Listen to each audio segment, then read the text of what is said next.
Hello and welcome to the Emerald City Video Podcast. I probably will need to cut out that doo-doo-doo because we were waiting for the thing to go live on Google.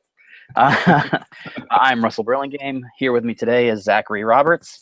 We're going to be back again later in the week or next week, I guess, talking the end of the year, and we'll try to see if we can get some of our other hosts to come. But it's hurting cats, I tell you. Yeah, tell me about it.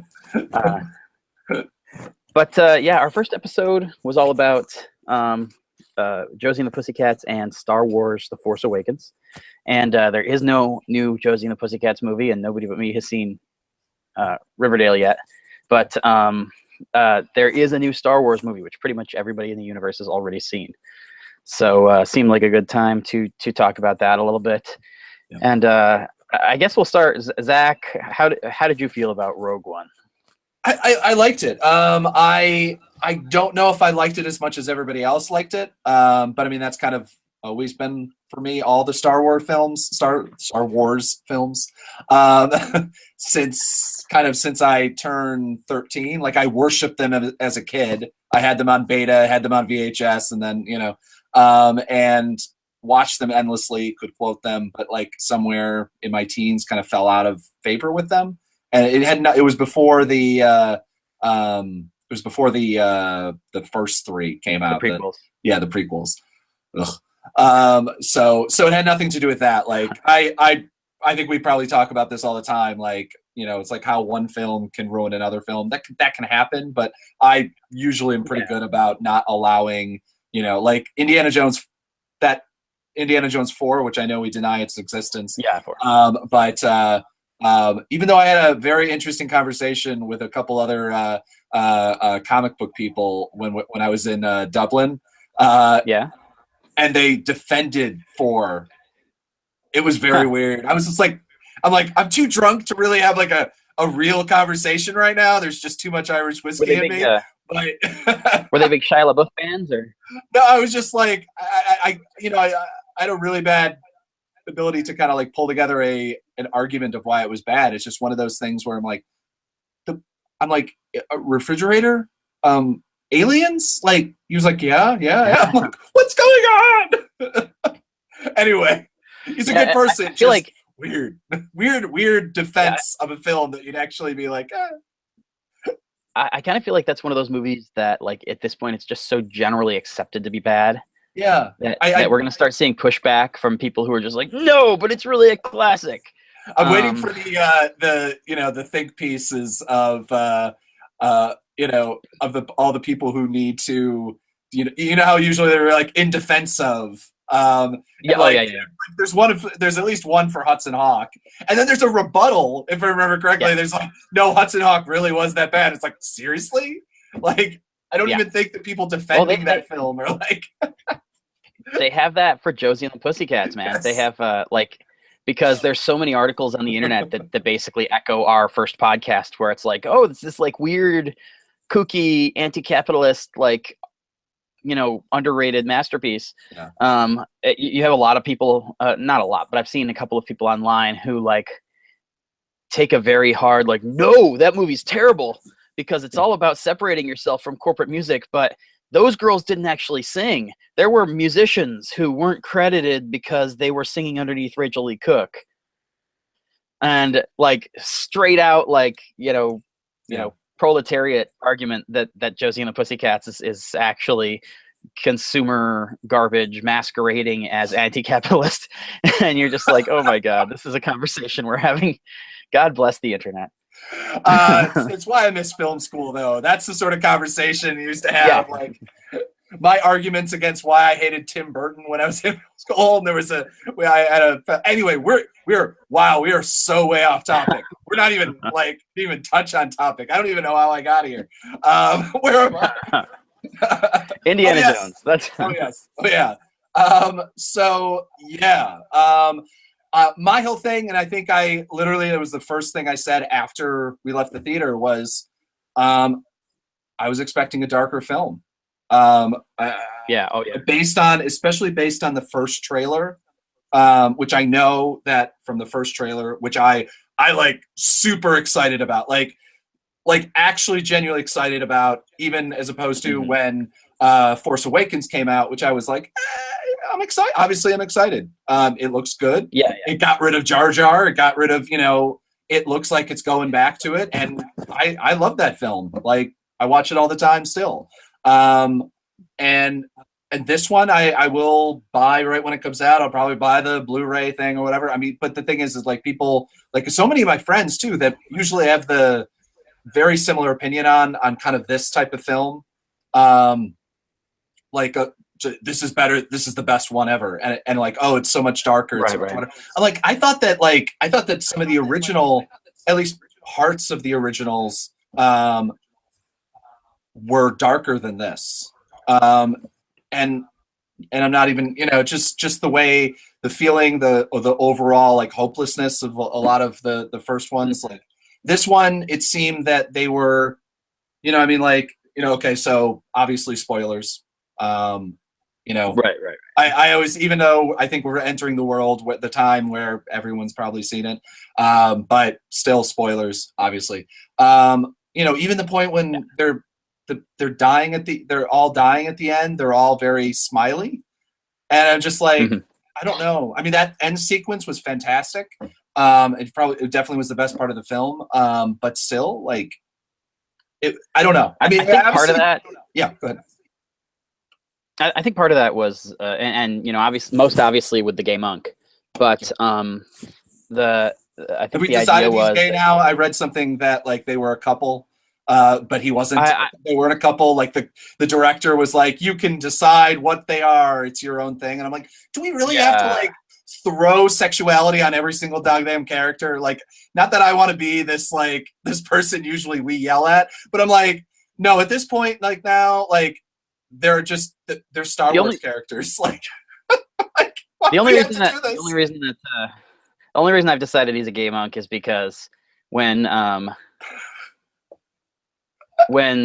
he's dying and the other guy like holds his hand or whatever, the way it was shot, I was just like, oh, people are gonna get all worked up about this, and sure enough, they did. And so I'm pretty sure at this point that certain directors who just don't care one way or the other, they specifically shoot things or like in a way that we're like, we're gonna make people. This is gonna be a whole like 6-month long Reddit thread that people will talk about, and so we'll get buzz for it, and we're just gonna linger 5 more seconds on that hand that the two men are holding, and they're like, oh, they're gay or whatever, and that's the whole. That's literally the reason that why parts of cinema happen now is just. Oh yeah. It's just to get to provoke idiots on social media, which I support. I fully and totally support.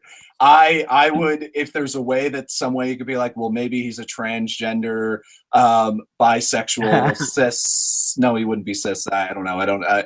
Like everything under the sun just to troll the trolls. Solidarity, man. But yeah. Yeah. But anyway, I think it's most obvious with the monk. And here's the thing: outside of Jin and K2SO, and Krennic, which is the bad guy, I can't remember anybody's names. Like, they were the Magnificent Seven. They largely for me were defined by their characteristics, not by any kind of actual name or identity. Which isn't entirely fair because I've seen a lot of criticisms that there's no characterization in this movie at all, and I don't think that's true. I think that there were Cliff's Notes characterizations to every character. Yeah. I think every major character, I can tell you like 3 things about them. So it's not true that there's nothing there. There's something there. It's just shallow, and part of that's because they're creating, 9 new characters for you to follow. Yeah. But anyway. I think the reason that you get that vibe that everything's happy even though we're all dying now is because I think for one reason or another they wanted to give you a group that, except for Jin, were like true believers. These are people who will happily die for the cause. And so when it comes down to dying for the cause as an actual practical matter, I think that Jin is the only one who really loses anything, because Jin is the only one who ever had a shot at a normal life. Every other character in this movie, like, this has been everything that consumed them for as long as they've had an identity. Yeah. No, which is actually kind of funny. Sorry? No, go ahead. Gary Whitta, the guy who directed the movie, was on Twitter the other day. He was answering a bunch of questions. And a lot of people ask, like, weird, very plotty questions, which I always find kind of boring, but then our site picks them up and runs them as news stories. Yeah. And I ran a story that was like a very character-y question, which was somebody asked him, essentially, if all of this hadn't happened, would Jin have followed in her father's footsteps and worked for the Empire? And Witta's response was, well, I think her whole tragedy is that she was never made to be a soldier. Like, her whole tragedy is the fact that she could have been something else, where almost no other character in Star Wars has ever been a person who could have been someone else. Like, when you think of every major character in this franchise, like, they are built to do this. Yeah, well, it's not just that they're written or built that way. They are predestined to do that. Right, yeah. They are in that position, in that time and place. I mean, myths and whatever, what is it, Campbell's. Joseph Campbell, yeah. Freaking things. So it's like, Lucas-wise. This is also... No, I guess it's not. I was about to say, it's also the first... We have very few characters. This is the first time you introduce a boatload of characters that Lucas had nothing to do with, really, right? I mean, I don't think that most of these characters that's true. He established. They definitely didn't, like, as far as I know, most of these characters didn't exist in the previous, like, expanded universe canon or whatever. Mm-hmm. So I assume that means that Lucas had very little to do with most of them. I do know that there were some of these characters that were like, I'm under the impression, anyway, I shouldn't say that I know, because I'm probably wrong, but I'm under the impression that some of these characters were characters that Lucas had created at some point that are now being picked up and run with, which I know is super common in the Disney era of Star Wars. Yeah. Like, because Lucas keeps that extensive vault and he basically never threw anything away. When I spoke with Dave Filoni, the guy who runs Star Wars Rebels, back before that show started, almost everything on that show, be it like musical cues, character designs, android designs, weapon designs, like all this stuff is like things that he pulled out of Lucas's vault. Mm-hmm. And was just like, oh, we're gonna tweak this a little bit, we're gonna clean it up and modernize it, and then this is gonna be like our character on Star Wars Rebels. And the idea for that was that you're hewing true to the period in a way that, like, say, the prequels didn't. Like, the prequels, everything was like shiny and new and aerodynamic and everything. It was like, how in the 30 years between when Anakin is on Tatooine and when he becomes Darth Vader did everything in the world everything in the galaxy become so shitty? Yeah. Because it's like everything got older and broken, and it's not even like the same stuff that got older and broken. It's like entirely new, less modern looking. Anyway, so like Clone Wars and not Clone Wars, Rebels, and I imagine Rogue One have gone out of their way to look at his old notes, steal whatever they can steal, and to ensure that this feels like something that Lucas created at that time, even if it's not something he directly created. Yeah. I don't know about what's his name, Saw, Forrest Whitaker's character. I don't know if he was created by Lucas, but I do know that he appeared on Rebels. He appeared on Clone Wars, which was back in the Lucas era. True, yeah. The pre-Disney era. And then when they were looking for like the hardened radical for this movie, they decided they would reach back and find some of the people who fought alongside Anakin in the Clone Wars, and like pick somebody who seemed like maybe he could have been radicalized. And so like that dude had lost a couple of, I think he lost his feet in Clone Wars, maybe I'm wrong, but something terrible, like he was constantly getting injured in combat. Yeah. And so that, they decided like they would make him the anti-Vader. He's like this rebel guy who's walking around with a breathing machine and all the fake limbs. Yeah. But anyway, but yeah, I mean, I will say this is the first time since like well, not really since the first Star Wars, but it's the first time probably since Phantom Menace that it felt like we had a real data dump. Yeah. Like there, whatever the flaws of the prequels were, once they established the ground rules of what they were doing in episode 1, episodes 2 and 3 were very much driven by the plot and driven by the action. You didn't have a lot of stopping for exposition, and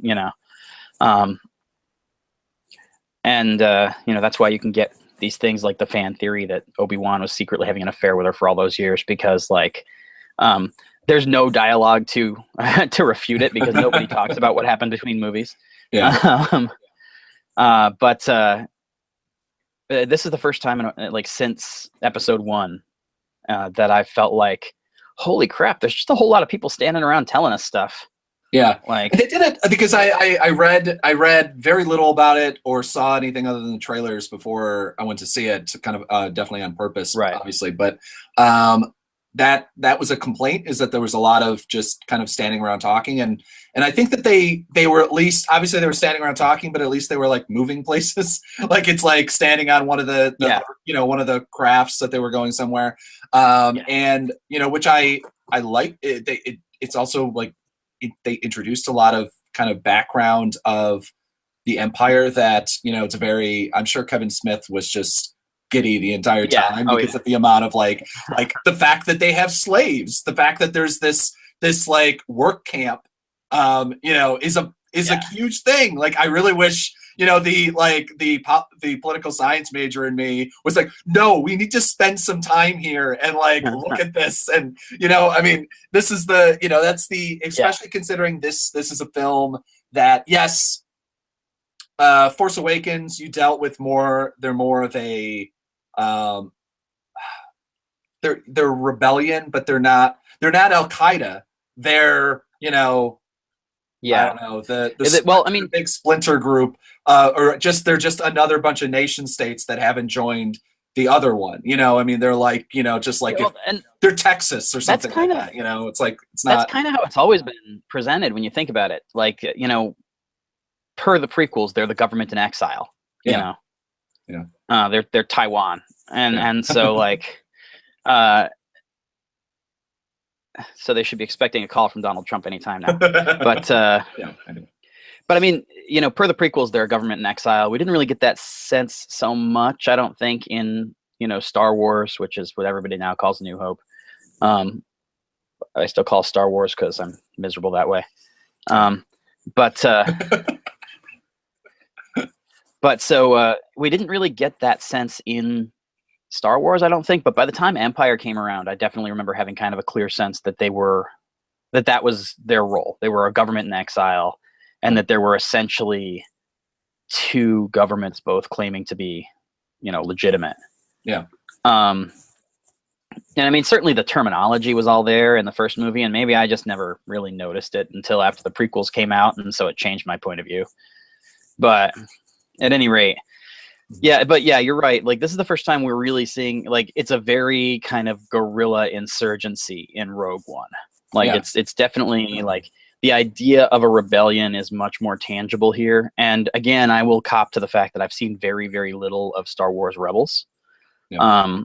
So I don't know whether that is in keeping with what they've already been doing on Rebels, which is distinctly possible because, like, it's a CGI animated show on Disney XD, so it's just really never seemed like it was up in my wheelhouse. But whenever I've talked to like the cast and crew at Comic-Cons and stuff, they're very serious about this show. And obviously they've had like Carrie Fisher on to play Leia, and they've had James Earl Jones on to play Vader. So like, obviously what they're doing on that show matters to these movies on the level of like, if you're the kind of person who needs to know every little thing. Yeah. I'm not, because like you, I really like, I enjoy Star Wars, but it's never been my like obsession. Yeah. Like, I think when I was 3 or 4 it was, but that was like me playing with a toy Rancor monster and watching it on video disc. Which, by the way, you had to beat me with the esoteric format, not beta, but video disc. Well, remember, my family didn't have much money, so like that was our thing. We like my dad, after video discs were discontinued, he would like buy huge bulks of them. Yes, I remember distinctly. Yeah, the piles. Yeah.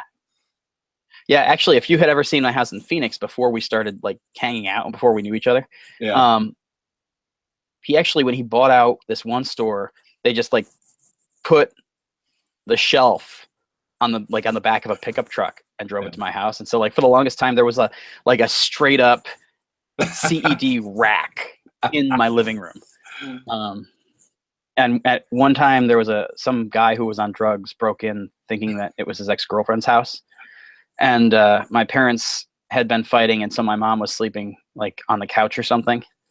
And this dude just walks up to her and starts calling her Jennifer and talking to her. And she picked up like a giant stack of video discs and threw it at him. And like that's how she got rid of it. Like that could kill a man. Yeah, pretty much. For our younger audience, and for still even not our younger audience, like people who just, that was the format. It was like mini discs. It like was there and then it was gone. Yeah. What? It was a format that I knew about in theory before I met you, but had never actually seen. They're record size, like if you think of like a record, maybe even a little bit bigger. Yeah. And they're like, I don't know, maybe like the thickness of an iPhone now, maybe thicker than that. A little bit thinner than that, I think, because they are like, they're like maybe an eighth to a sixth of an inch in depth.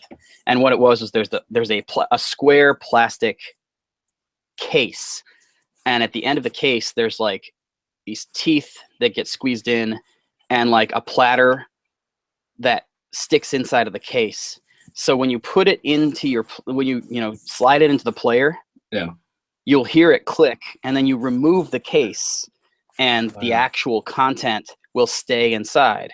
Yeah. And then halfway through the movie, you have to flip the disc over and do that over again, and reinsert it.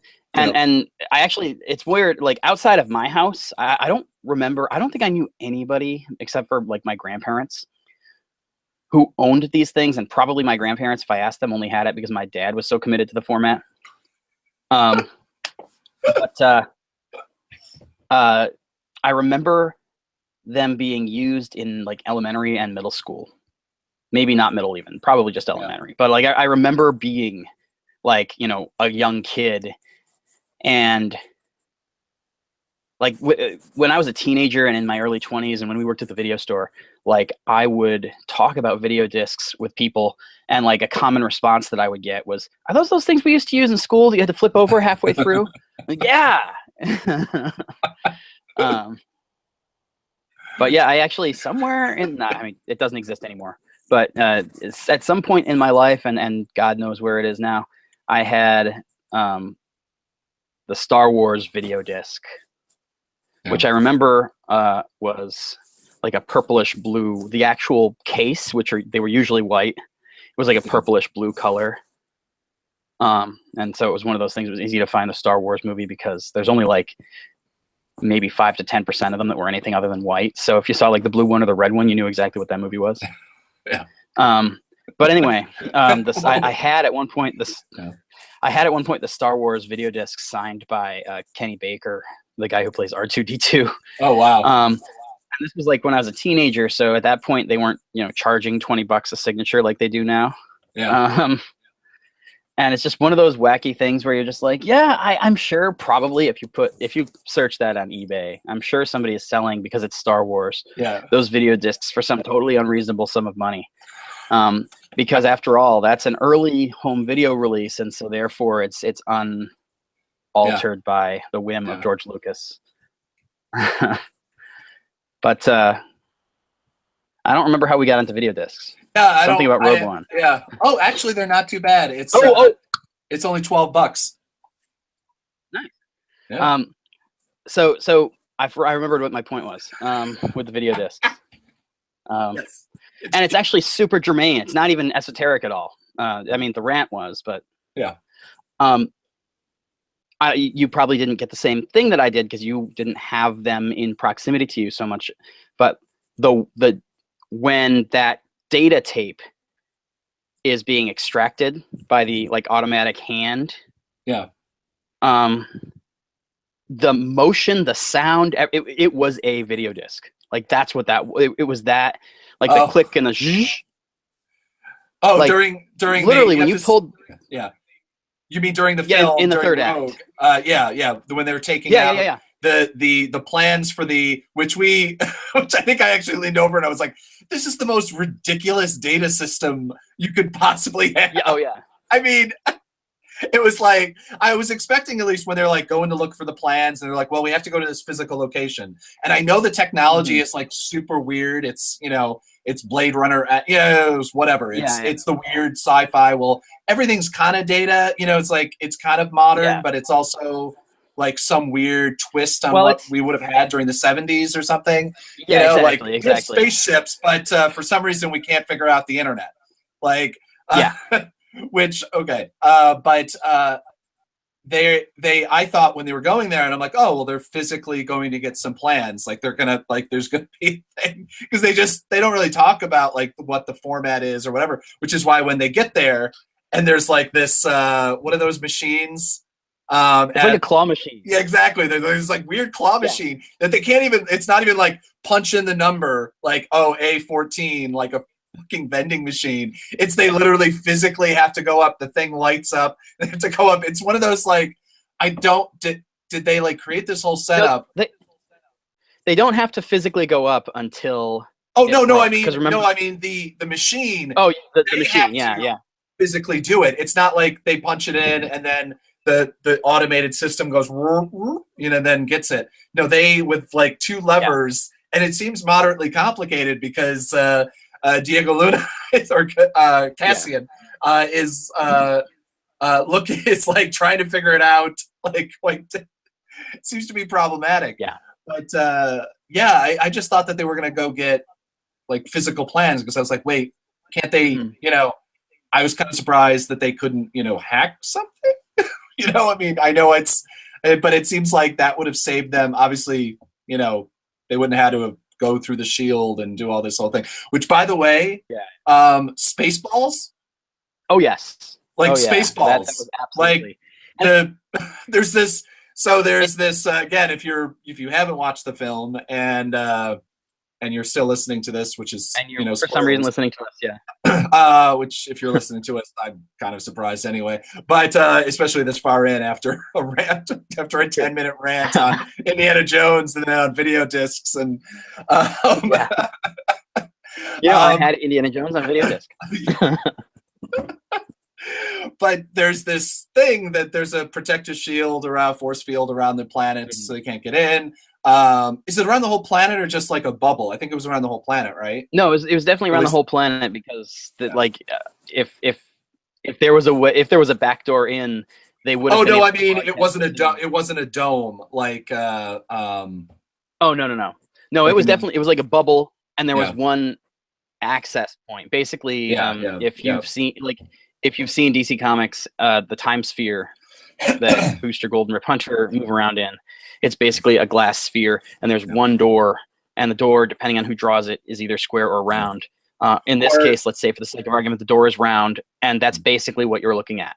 Yeah. With a planet inside instead. Or if you saw Spaceballs, the thing that they suck the air out of. From the planet. Absolutely. It's almost the same literally, it really is like, it's got the big ring of like city-sized mechanisms that are protecting it so that people can't hack it or whatever. Yeah. But other than that, it's like when it slides open and shut, it slides open and shut the same way that the Spaceballs one does. Yeah. Sorry, I'm literally like, has anyone else made this connection? Literally someone wrote, maybe they're just saying Rogue One, a Star Wars story, is utter Spaceballs. Which again, like, there is the helmets were the helmets. I know that the helmets already existed, but like the helmets, like they all had those big black helmets on, which again seemed to be completely and totally pointless. Yeah. Which I know, I get there's a lot of things. Which, by the way, the one thing is we've really had our first. I'm trying to think of like how many characters we've had that haven't had a gun or a lightsaber. That literally he had just a staff. Yeah. Which I didn't notice had anything special going on with it. It seemed to be just a moderately weighted staff of It some was like, kind. well, it had that thing where it could like, I think there was some kind of like mechanic to it where it could like break out into like a a 3-section staff. I don't know. Yeah. You're right. It didn't. So Yeah, it didn't have. So okay, so the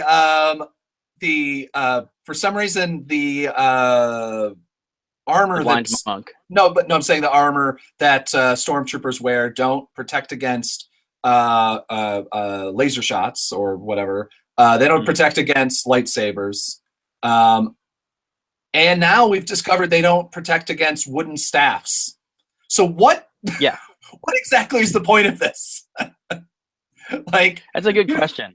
Because I feel like they're just wearing this like crap on their thing. Although we did see a couple because now stormtroopers are starting in the last 2 films to get personalities, and like they have more than just, they're right. That stormtrooper, which maybe they had kind of numbers. I'm sure that they had numbers and people attached names to them, and that somewhere in a script they were named that. But now they have they actually get talked to because they're human beings. They're not clones in this one, right?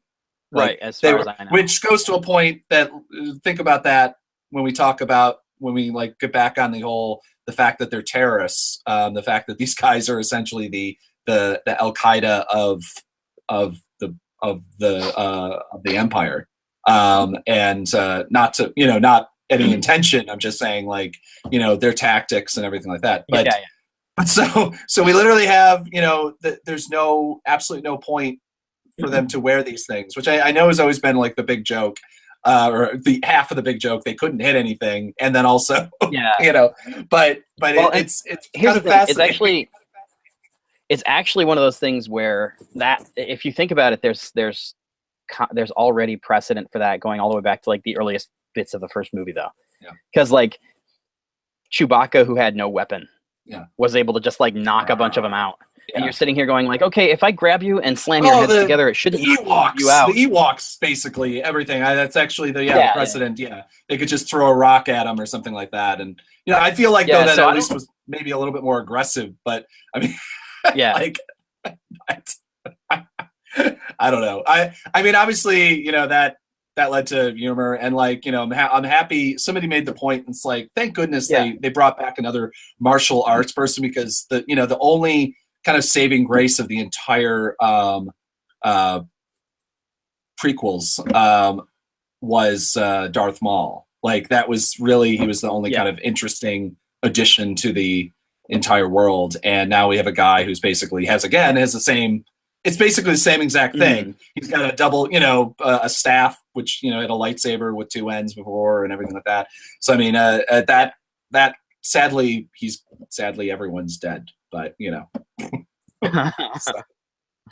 so but which, by the way, it's funny. Yeah. Sorry? No, go ahead. No, what were you gonna? I was saying, I'm just gonna make fun of. Yeah, make the point, because my point brings us to a different topic. So. Yeah. Oh, I was just gonna.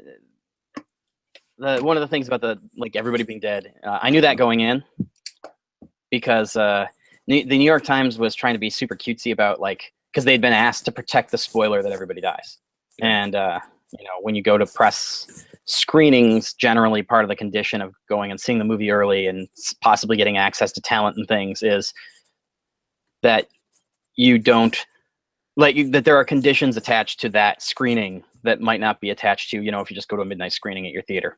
Yeah. And so I guess the New York Times must have resented it, because they were being super cutesy about it. And in their story, they said something like, and then at the end of the movie, you're going to see where these people are and why it mattered, or some, blah, blah, blah, blah. Yeah. And the way they phrased it, obviously what it was talking about was that they were on board Lea's ship in the last shot. Yeah. But what I thought they were talking about, the place my brain immediately went, was I'm like, okay, so we've seen that most of the thing happens on this one planet. Are they going to get stuck on Alderaan? And then we just know that they're all screwed because the planet's going to get blown up in the next movie. Yeah. I think I actually and got better, but yeah. yeah, no, I think so too. That I like, it's just one of those like, but again, I think the problem with that becomes unless you see them die, essentially, then somebody down the road is going to get the clever idea that like somehow with seconds to go they got off Alderaan, and Well, the I'm still intent to do it, shocked whatever. because literally the way that they were setting up the shot, and maybe they did this on purpose. Mhm. The final shot when Cassian and Jin Mhm. Jin are sitting there like on the beach, I think. Yeah. Yeah. Yeah. They were sitting there, and like the explosion is slowly coming at them, and there's like more than enough space that I'm waiting for the like kind of the big, the John Williams lift of John Williams, right? Yeah. John Williams like da, da, da, da, and then some like I don't know, the Millennium Falcon to come down and like pick them up and like fly out or something like that. But no, I was surprised that they didn't do it. But my thing is that I found it interesting why, and obviously plot wise they had to do this on both times that the Death Star shot its laser. Are we talking about laser? Did the shot? They put it off to the side for some reason. They didn't. I mean, usually you think every film ever that has like something in the sky that's shooting downward, like you have Independence Day, they hover over over the building that they're going to shoot, and then they go to the center, Empire State Building, the White House, the whatever. Then they shoot down and it explodes outward. For both of the major places, they shot it like somewhere else. And like that was shot into the water for some reason. Like, why didn't they? Is there some aiming? Because this wasn't, the laser. Are we talking about it as a laser? I don't know what I forget what the description is. But anyway, what the Death Star is shooting. Yeah, go ahead. Yeah. I know that the explanation that Widow was giving when people were asking about like, why did it do this and why he always just kind of defaulted back to like, well, it's a single reactor shot. It's really designed to be used to kill planets. Yeah. And so the single reactor shot is basically like it's not shooting, like you're not using the weapon properly. Yeah. And so the idea that you want to like blow up the city instead of the planet. Yeah. That they didn't do the planet blow up on either one, right? I mean that this wasn't No, they didn't. I think I think it was because they make reference in A New Hope to Alderaan being the first time they do it. Yeah. Like I think when Vader is gloating to Leia in A New Hope, he says something about how like, well, you've given us a perfect test for perfect test planet for our weapon or something like that. Yeah. And so I think that you couldn't actually like go full Death Star. Yeah. No, I'm just so kind of surprised because they didn't. At least I don't distinctly remember them. And this is kind of nitpicking. It's whatever. Yeah, it's a test, so they were like, oh, use it at 25%. But they never said like, to me that's the line. That's the we'll just throw in a line in there that says, oh, just put it at 25% and we'll just got to take out this city and see what it does. Like, oh, that's, or then bragging and be like, oh, and that's only 25% of the power or something like that. It was one of those weird things because they also, again, like I said, didn't direct, it was like, why aren't we hitting the city? And obviously, again, that's the way you have to have the chase scene and everything like that. And that's the only way you can have the slow ending. But it's just one of those curious things that.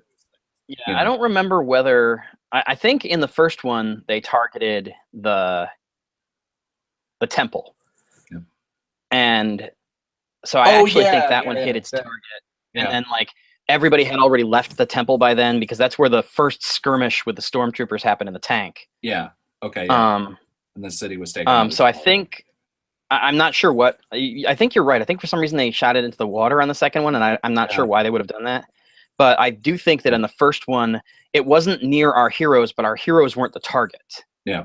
Like they blew up that temple because that was like they had mined it of all the Kyber crystal, and there was nothing there of value to the Empire anymore. And so they wanted to demoralize the rebels by getting rid of the Jedi Temple.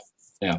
And so I think that's like, that explains the first one. I don't know what explains the second one, because as far as I know, like, I think that they were, they might have been targeting the airstrip.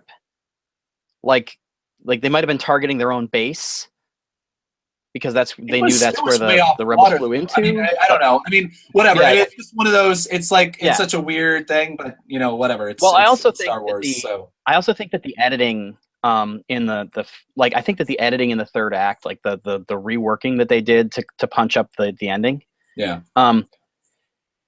You can see some of that in the fact that I don't understand the geography of that planet at all. I don't think.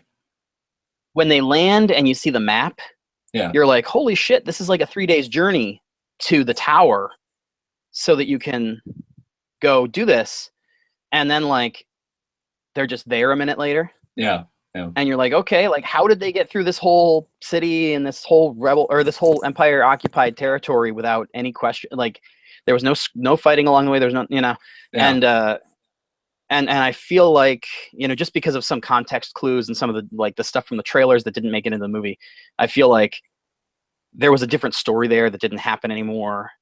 And it probably, like, that element of it might have made more, like where they fired might have made more sense if that map that we saw was more accurate to what was going on screen. Yeah. Like, because the way it looked to me was, it looked like there were essentially like 3 peninsulas, kind of like the opposite of the Finger Lakes. Yeah. Like 3 like branches out into the water, and then like they were on this one, and they had to like get either all the way down and through the city, or go over the 3 to get to the third one. Yeah.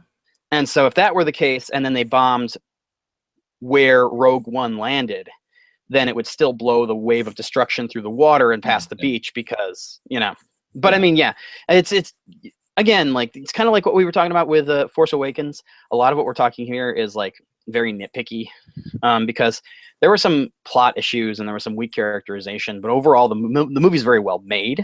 Yeah, considerably. Yeah. And so, like, when we're talking about this, it's like we're getting into a lot of. And then one of the things I wanted to, this is the thing that I turned around and said to you in the theater, just because it amuses me, is like, we're sitting here and we're talking about all of these like nitpicky little things where we're like, that doesn't make any sense. Yeah. And like, in a quiet way, this movie, quote unquote, fixed like the biggest one of those in Star Wars history. Yeah. Because ever since 1977, people have been like, why the fuck would there be that vent? Makes no sense. Why is it there? Yeah. And like, it was never meant to be a serious criticism. It's like, it's the thing that you say because it's like the Eagles in the Lord of the Rings, and like, there's every now and again there's just one of those criticisms where you're just like, you can take it seriously, and there's no good answer.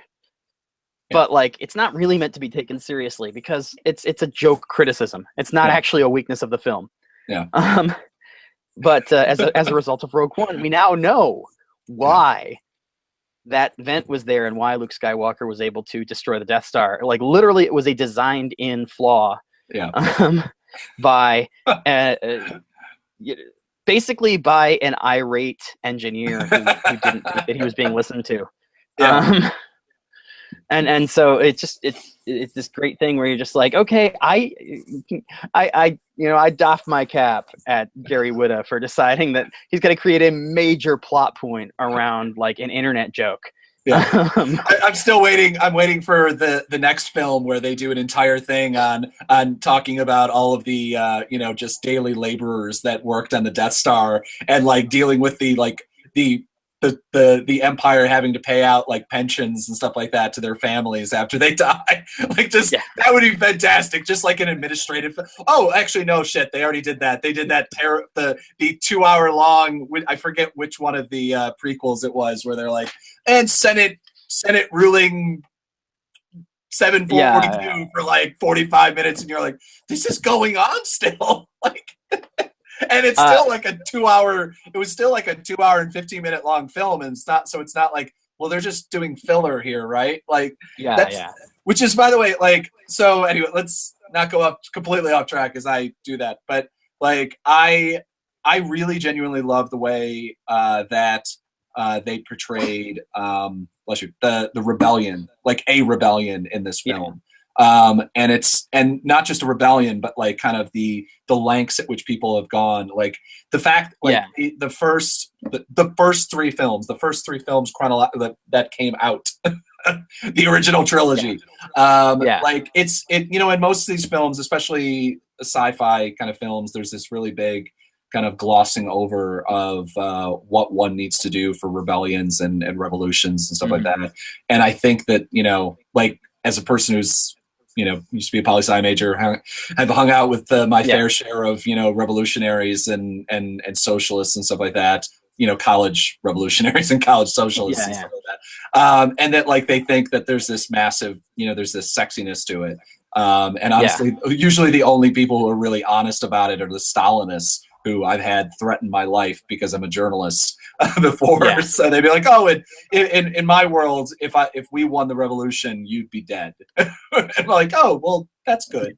But I like the fact that they actually kind of dealt with that issues. I mean, a friend of mine who's an excellent journalist, Arun Gupta, wrote on his Facebook page, at the end of Rogue One, when the audiences are cheering and clapping, think about how the heroic rebels were all on a gigantic suicide mission with bombs. I will leave it to others to point out that the rebels didn't care a whit about the imperial working class stiffs.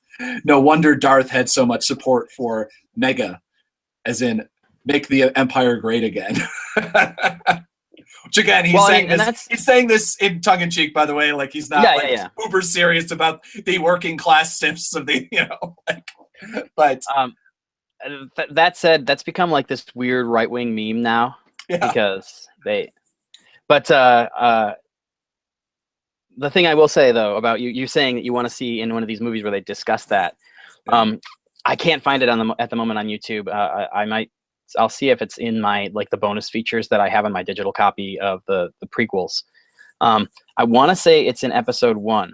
One of there's it's not on the commentary track. It's in like interviews. Yeah. They're like sitting in a theater watching episode 1 for the first time. Yeah. And it's like, casting crew and whatever.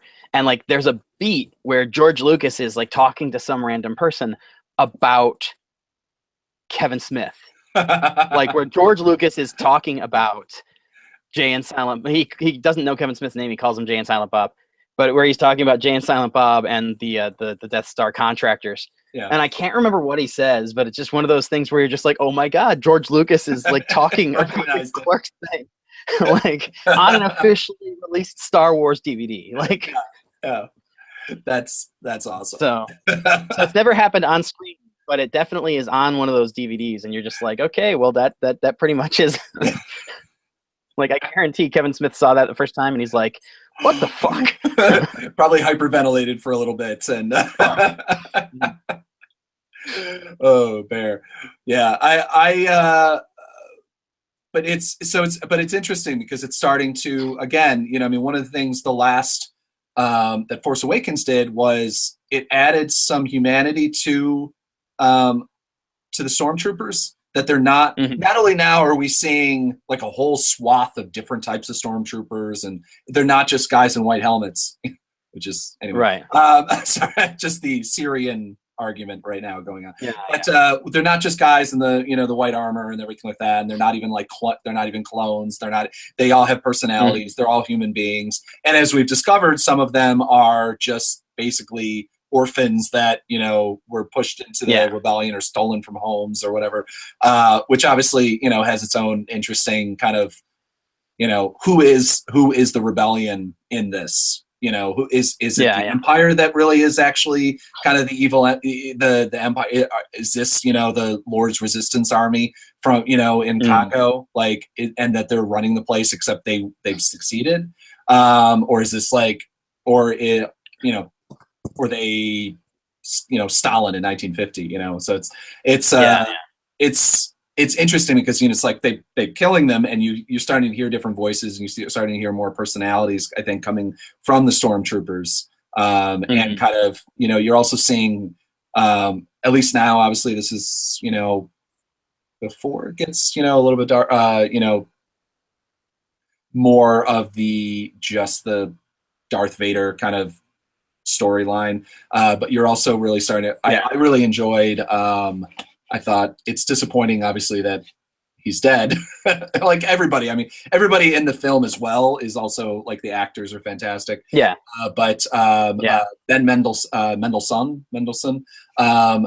Krennic, I thought was fantastic, the way that you actually had kind of the administrative, this guy's trying to, he makes sure that he gets credit for this. Like, it's you know, you don't really ever see that. You know, you didn't see that in any of the previous ones of, like, you know, just some guy who's trying to make us up. He had his own cape. You know, he's very clearly trying to suck up to Vader. You know, it's kind of, it gives him, there's like a weird kind of sadness to him, that I don't know if you feel for him per se, but you definitely, he's not just, but I know what you're saying. Yeah.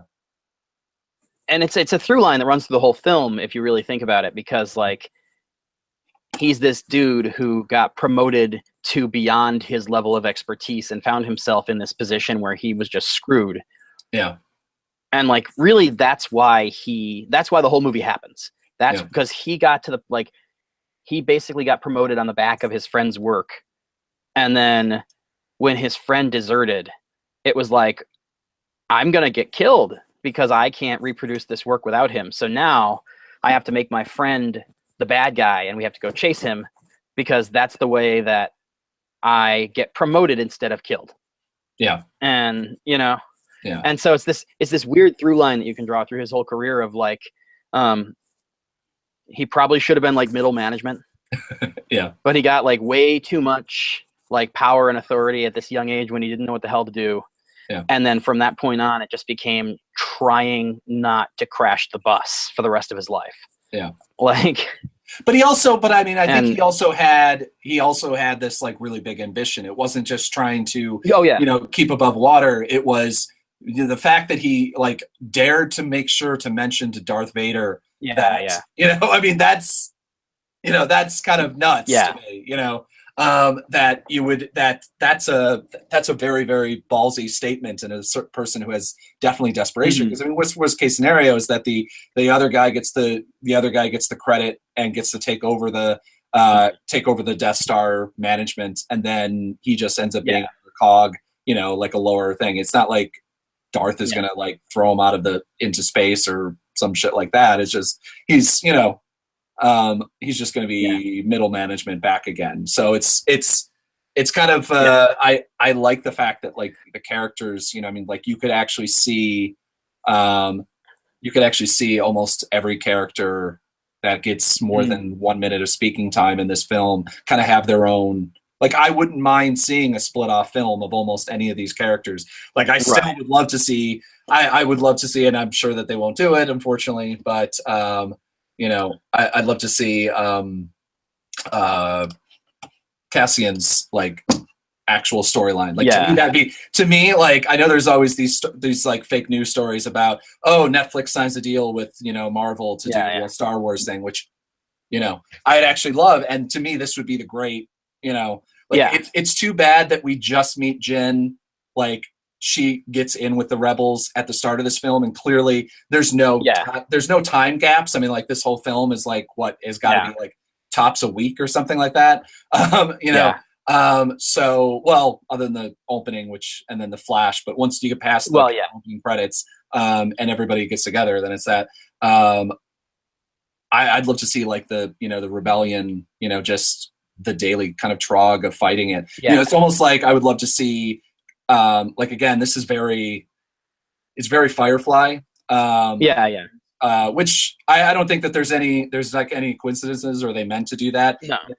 But obviously it's a bunch of people on a ship that are former whatever. But you know, it's just like where I would almost rather see with Firefly, if they ever did a new show of any kind, I'd rather almost see them fighting the rebellion beforehand. And, like, this is something I would love to see. Diego, and I mean the fact that, well, Alan Tudyk, of course, I always forget as the voice of, is in Firefly.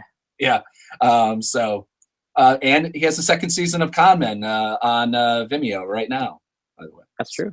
Yeah. But what I will say, and again, like, I haven't seen this to know whether it's good or not, but Star Wars Rebels, like, that is literally what you're talking about. Like, it's animated, but like, it literally, like, it follows the crew of a ship, and it's not like the most important ship.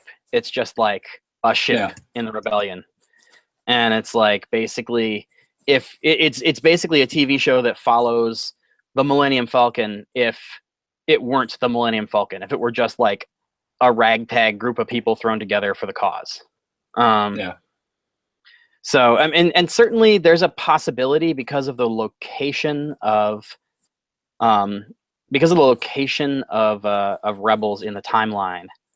It's distinctly possible that we could see some of these characters show up on that show. I mean, again, they already announced that Saw Gerrera is going to be on the show, Forrest Whitaker's character. And it's going to kind of fill in some of the gaps between his time in the Clone Wars fighting alongside Anakin and his time as a zealot fighting like the holy war against Anakin. But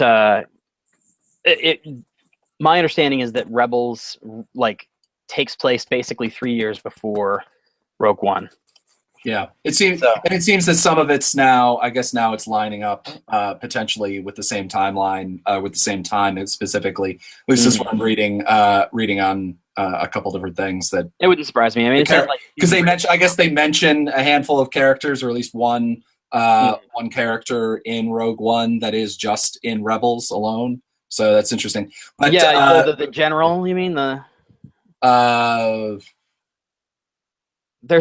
I know there was a thing where there's a character who disappeared. General. Someone pages General Syndulla over the intercom.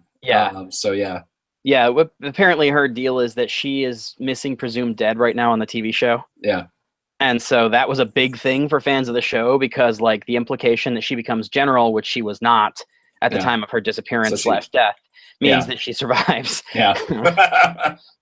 So hopefully, but or else they just don't know yet, and it's like, oh no, no. I'm just saying, like, the people on the ship didn't know. Well, apparently she has a father who was also a soldier. I don't know. There's like a male with Syndulla, and so somebody asked Witta on Twitter yesterday, like, does this mean that she's going to eventually be a general, or is it somebody else in her life that her husband or dad or whatever? And Witta's like, oh no, that's her. And actually, now that I'm thinking about it, the way that I read the story, I took it to mean that she was missing, presumed dead or something. It's possible that the whole still alive thing that everybody was getting excited about was literally just that she's still alive, and that they don't go Rogue One on the cast of the TV show between now and then. Like, it's possible that, like, it's not this person who they were excited. It's that, like, hey, there's a character from our show that's not dead yet. But anyway, so yeah, I mean, you might check that out. I don't know how good it is. I know Lucas, our Star Wars guy at the website, like, swears by it. But he's a Star Wars guy, and so I don't know. Like, I never know to what extent that stuff is like continuity porn that you can only not that you can only enjoy if you're really into it, but that, like, is inherently better if you're a big time fan. Like say Batman v Superman, for me, like, there were a lot of little things, like there were so many Easter eggs, and there were so many little, like, winks and nods and shit that, like, I found a lot of stuff to love in that movie that other people didn't glom onto at all, because it just wasn't their thing. So shall we end with the ending of the film and discuss the I don't know if it's controversial or not, that's a wrong word, but the shot of Princess Leia at the end, that I've heard both things, that it was used footage or that it was CG, and I'm definitely leaning towards CG from short Leia shot. Leia and what's his name, Peter Cushing's character, No, I keep wanting to say Count Dooku. That's not right at all. That's Christopher Lee. Wow, yeah. Tarkin, Grand Yeah. Moff Tarkin. Oh yeah. Um, both Princess Leia and Grand Moff Tarkin were CG creations. The girl who plays like the person who was the physical body of Leia, Yeah. Is like a New Zealand actress who's done basically nothing particularly of note. I followed her on Twitter, so I should be able to find her right now. But apparently, I've done a whole lot of stuff since then, so I don't see her. uh, But Ingveld Dila or Dila. Yeah. yeah, yeah, exactly. And so like she, I was seeing, I watched a thing on Twitter earlier about how she essentially was brought in because she had a similar body type and face shape to Leia. Yeah. And same thing with the actor who's like a British soap opera actor who came in to be Peter Cushing. And it's basically that they found somebody with a similar shape. And in the case of Dela, she did not even deliver the line. That was Carrie Fisher who delivered the line. Yeah. Because there was only one line, and so why not? Yeah. But in the case of Tarkin, it was all, obviously this new actor who was delivering the lines. Wow. But, yeah. I mean, his CG, like that was one of my first things, and like I was watching it. And I thought he was dead, and I thought that the actor had died, and then I'm like trying to figure out, wait, how did they do it? Because I did not even think that was CG. But see, because I knew going in, I think because I knew going in, I think it changed my perception. Because it was very uncanny valley for me. Like it really, like I felt the whole time like he was a little video gamey. Yeah. And so it's interesting to hear you say that, because like I had the opposite reaction. I very much was aware the whole time he was on screen. But I mean, it was a really interesting process. It's basically the same thing they did for Robert Downey Jr. in Civil War. Yeah. Where they take somebody with the same facial structure, and then they like map everything, and then they overlay like digital recreations of the previous person. And there's like a whole thing with Tarkin, because apparently Peter Cushing refused to wear the jack boots. Yeah, they hurt his feet. Yeah. Yeah, and so like when they were doing the digital recreation of him so that he could walk around and do the stuff in the movie, they didn't have any shots of him. Below the knee, basically. Like, below the knee. Yeah. And so it was this weird thing of like they had to they apparently bought a bunch of other Peter Cushing movies and mapped, because he used to do like a bunch of horror movies earlier in his career. Yeah.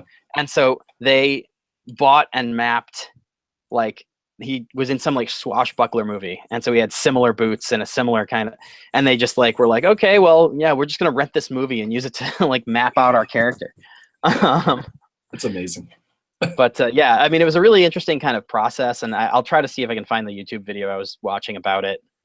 But they haven't officially, like, I assume they're holding on to this stuff for the bonus features on the Blu-ray, because like the guy who was explaining it all in this video was like, yeah, I have a source close to the production, and here's what I'm hearing. And so I assume that it's true, because it all sounds very true. Yeah. But and obviously like they got the likeness rights and all that kind of stuff. I had heard from I read a story that Cushing apparently didn't have any immediate family, but this woman who'd been like his assistant or something for the last 15 years of his life inherited his estate, and she's the one who gave them permission to use his likeness. And she, when she went to see the film for the first time, apparently had to like walk out and compose herself, because it was so lifelike that she was totally put off by seeing this person who meant so much to her for so long, like brought back to the dead. Yeah, that makes sense. So yeah, it definitely, like, they were both CG. I thought that Leia was definitely like very like again, very video gamey. Like, and part of that was probably just lighting. I mean, the fact that she has pale skin and a white outfit, and the ship they were on was all white light, and it was like there's no hiding anything. Yeah, like it's not like Arkin where. Yeah, exactly. The camera was like right there too, which I was really surprised because I'm like, wait, did they like take the footage and then it was just like too like they took old footage and then tried to like remaster it too much, or you know, and the fact that I mean it just was too like it kind of killed that scene for me, and the fact that like they had to do that, like I almost would have rather just. Because they go in the room and then you see behind her and then they cut to the front of her. And like I almost wish that they would have just kind of like had the camera like look in the door and had her like talk or something like that, you know. There's no right on shot. It's like there's no winning with stuff like that, unfortunately. This is the thing we learned on Supergirl all last season when Superman was like a shadowy figure that swooped in and out a handful of times. People just whined nonstop. It's like, oh, if you're going to use him, you should cast somebody and do a whole episode with him. And it's just like, yeah, but that's not what the script called for. And like, you don't want to spend, like, casting Superman's a big deal. And like, you don't want to, you know, blah, blah, blah. and so like, I think part of the problem is probably that they want to be open to the idea of a Princess Leia spinoff down the line. Yeah. And so I doubt that they wanted to cast a real actor to deliver one line. Because either A, you would then have 3 actors playing Leia, or B, you would blow a casting note, which would potentially be a big piece of news that you can eat your lunch on for a week, for a cameo at the end of Rogue One. You know? And so like, I don't know. I agree with you on principle that like I would have preferred it if they shot her from behind and just didn't, you know. But I think that the problem lies in the fact that there's no, if you're going to have her in the movie, there's no good answer. Because if you shoot her from behind and you don't show her face, people are going to have a temper tantrum about that, you know? Well. And I mean, it was a little jarring because it was so clearly CG. It was jarring. But it wasn't the worst thing, and especially because, like I said, for me, being aware of the Cushing thing the whole time, I saw like he seemed more kind of CG-y to me. So I guess like that extra step of like Leia being very obviously CG maybe didn't bother me as much as it did you, because like the whole movie you had a character with 20 minutes of screen time who you know, but yeah, again, I mean, overall, I enjoyed it. I don't think that it's going to be one of the ones that, you know, when 20 years from now, when we have 27 Star Wars movies, I don't think this is going to be one of the ones that everybody looks back on and says that was totally indispensable. And I'm so glad that, you know, I think that this movie will do fine. I think that it's a good enough movie, and that like, for a while, I think there will be a lot of people who have a lot of excitement for it, but I think that it probably won't age very well. It'll be interesting to see how people respond once they've actually seen more of the standalone movies. I think that part of the enthusiasm for this, aside from just being tonally different and not having any lightsabers and blah, blah, blah, blah, blah, I think part of the enthusiasm for the movie comes from the fact that this is the beginning of something new. Like, this is the first time, you know, this is the first time that we had a movie that did not center on a Skywalker. You know, that we had like 4 minutes of Darth Vader in the entire movie, and that was the only like tether to that family. I mean, we had Bail Organa for a couple of minutes. We had Leia for a couple of minutes, or for a minute. So I think there's a lot of enthusiasm for the fact that this is something new in the Star Wars universe. I wonder, once that idea isn't new anymore, how excited people will still be about it. I mean, especially since I'm trying to think of any character that they introduce that will be, you know, that's new. I think that they killed basically everyone that's introduced. Because so I mean, so there's no. I mean, so the thing is that there's no character to follow. There's no there's no fan culture that can kind of go around anything. I mean, obviously, well, that's true, and it isn't, because of course what you're going to see is you're going to see them popping up on Rebels. You're going to see, you know, Cassian will get his own comic book, which are all ostensibly canon, and so at some point you can then reference back to events in that, and blah blah blah blah blah. So I you know, the Star Wars fan culture is interesting. Like, I actually really I like dealing with those people for the most part, because they're so much less miserable than most of the fucking people that I deal with. Yeah.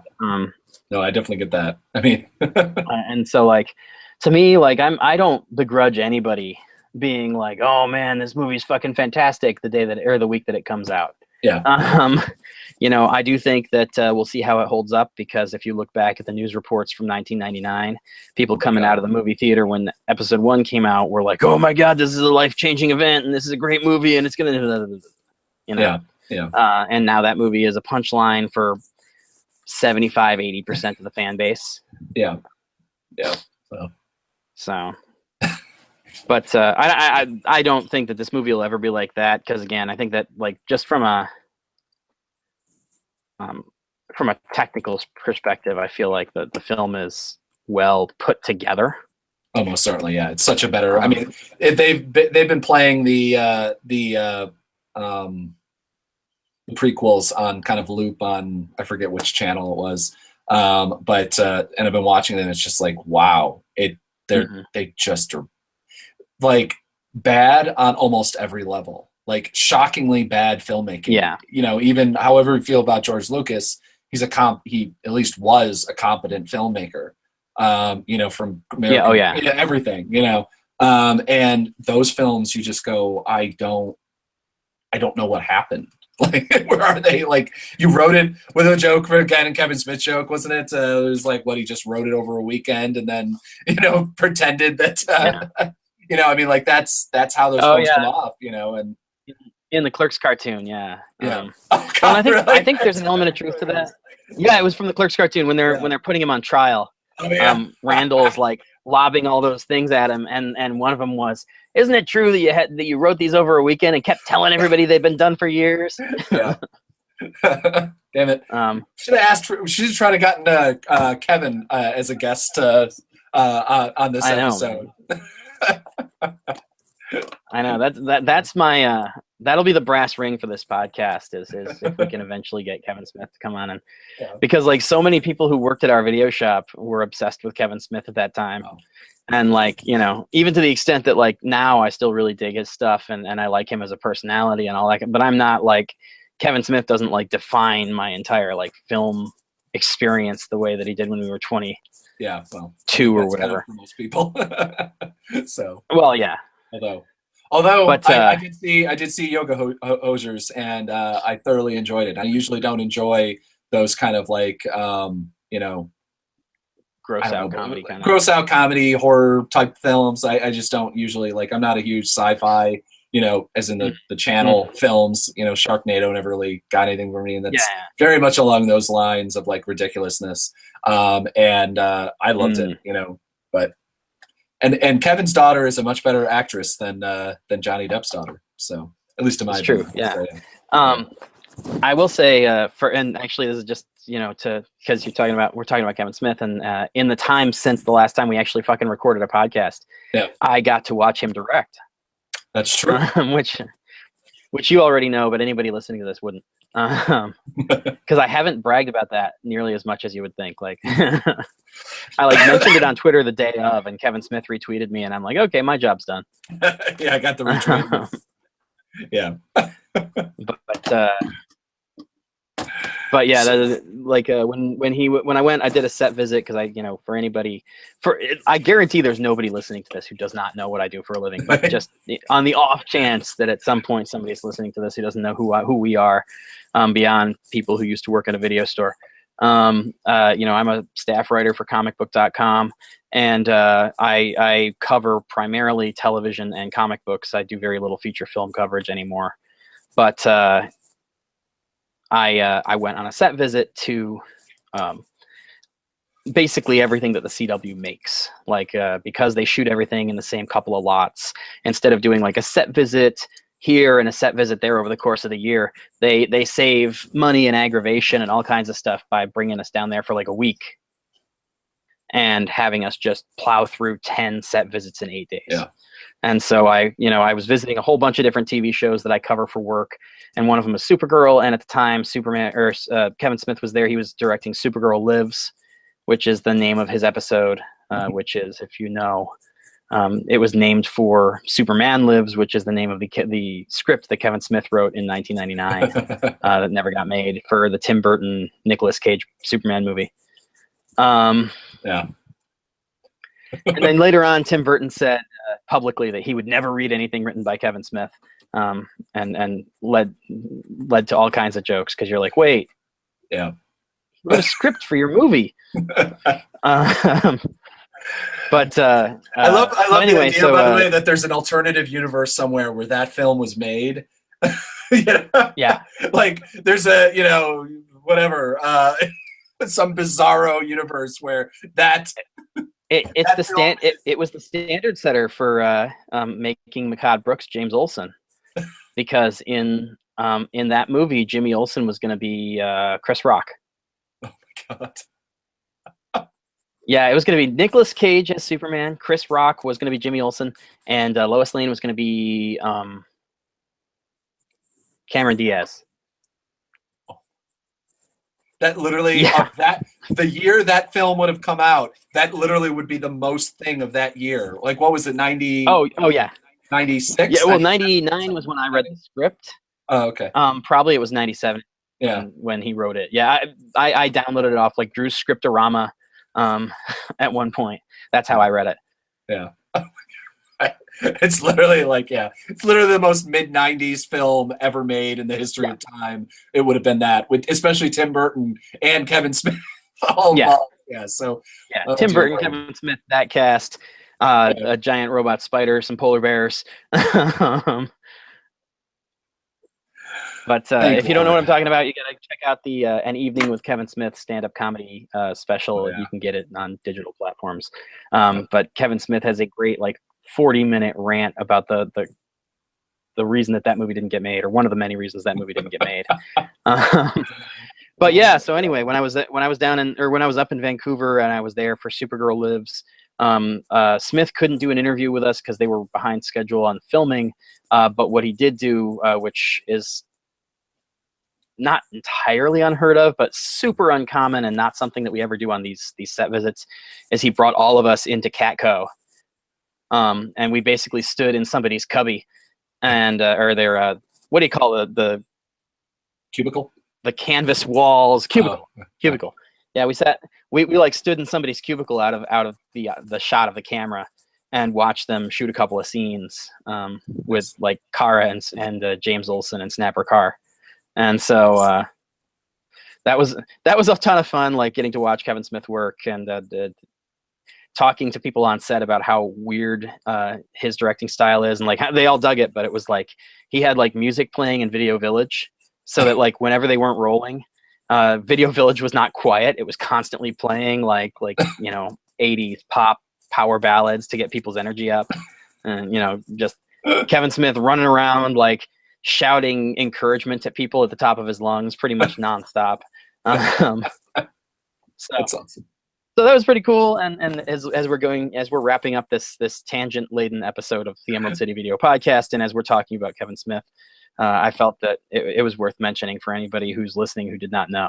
I would say so, yes. So. If you've made it this far, it's which is every single episode we've ever done. The 5 for 5 that the premise originally was, we'll just spend 2 minutes on each film. We have yet to do one that's under 45 minutes. So yeah, exactly. But anyway. But that's also pretty much indicative of how it was at Emerald City Video when people would come in and we would just talk at them for an hour. So, yeah.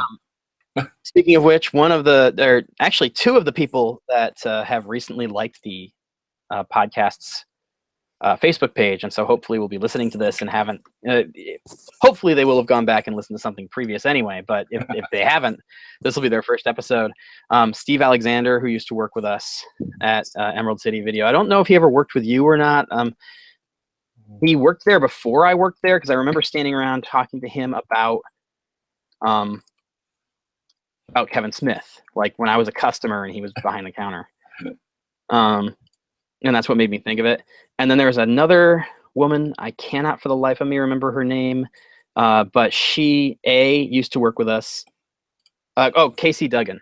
And she, used to work with us at Emerald City Video, and B, apparently still, or at least very recently, continues to work with Jim Loperfido, the former owner of Emerald City Video. Because, like, I got the notification that she had liked the Facebook page. I was like, oh, that name sounds really fucking familiar. So I like clicked on it to see if I knew her, and there was a picture of her and Jim like in the top 2 images on her Facebook thing on her wall. I was like, holy shit, like I remember this girl. And also, holy shit, like apparently she's still working with the Loperfidos 15 years later. So apparently, welcome to yet more Emerald City Video coworkers. Very much like that Wizard the Comics magazine panel that we had at New York Comic Con. We pretty much are just preaching to our own people in this podcast. So there's enough employees on that over the years. So exactly. And actually, I should ask them if they want to be added to our contributors Facebook group, so that eventually somebody besides you and me can be on this show. Because unfortunately, it's just like it's super, super hard to try and get anybody to commit to any kind of anything time wise. And part of it is that, like, you know, you were gone for the election, and during that time, like, I basically just shut down operations, because it's just like, well, if Zach's not around, nobody's going to answer my calls. And so it's not, at this point, it's not even fair. Like, I'm not even giving people a chance, but it's just because, like, we've tried and failed so many times that I'm like, okay, every now and again, I'm going to get the energy to put one together. Well, anyway, on that note, let's close up this episode before we continue to keep talking about nothing to do with it, so that it's, you know, nothing at all. Bandwidth for other people. So summary, we both liked it. Gary Whitta is, pardon? Yeah, I said. We both liked it. Gary, we both liked it. Neither of us loved it. Or you know, at least I didn't love it. I thought it was good, not great. It's a weird movie because I actually have another friend who really kind of didn't dislike it, but he was very let down by it.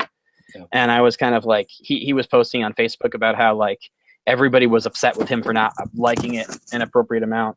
And I was like, well, I kind of feel like I like it an appropriate amount, and my amount is much lower than most people. So I think you're good.